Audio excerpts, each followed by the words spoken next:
বেঁধেছি কাশের গুচ্ছ। ভাদ্র শেষে আশ্বিন আসে, প্রকৃতি ছায় সাদা শুভ্রতায়, আকাশমল নীল নির্মল, সাদা মেঘ ভাসে। প্রকৃতিতে ধূসর কাশফুলের আঁচল, সবুজের বুকে আনমনে কাশ চোখ জুড়াচ্ছে নগরবাসীর। কাশের বনে মেঘের ভেলা ভাসিয়ে নেয় মন। শরৎ বাংলা ঋতু পরিক্রমায় সবচেয়ে মোহনীয় ঋতু।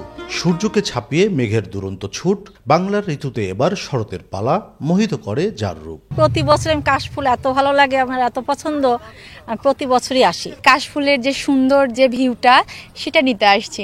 এ ঋতুর আছে অনন্য কিছু বৈশিষ্ট্য। এ সময় মেঘমুক্ত আকাশে শিমুল তুলোর মতো ভেসে চলে সাদা মেঘের খেয়া। চারদিক আমন ধানের সবুজ চারার ওপর ঢেউ খেলে যায় উদাসী হাওয়া। কাশফুল দেখে আর সুন্দর বাতাস দেখে মন অনেক ভালো হয়ে গেছে। এই সময় কাশফুল পাওয়া যায় আর এটা দুর্গাপূজার একটা ভাইব হিসেবে কাজ করে। বাংলা সাহিত্যেও নানাভাবে বন্দনা হয়েছে ঋতুরানীর। বাংলা সাহিত্যের কবিরা শরৎ বন্দনা করেছেন তাদের কাব্য সাহিত্যে। রবীন্দ্রনাথ বলেছেন, আমরা বেঁধেছি কাশের গুচ্ছ, আমরা গেঁথেছি শিউলি মালা।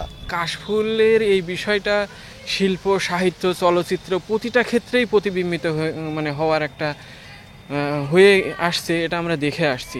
আদিগন্ত সবুজের সমারোহ, এরই মাঝে কাশবন। শরতের এই শুভ্রতায় বিলীন হতে কে না ভালোবাসে। তাই তো শরৎ আমাদের কাছে রূপের রানী, বিজয়লক্ষ্মী আর উৎসবের ঋতু। কাজী সাহেদ, দেশ টিভি, রাজশাহী। ছড়িয়ে গেল ছাপিয়ে মোহন।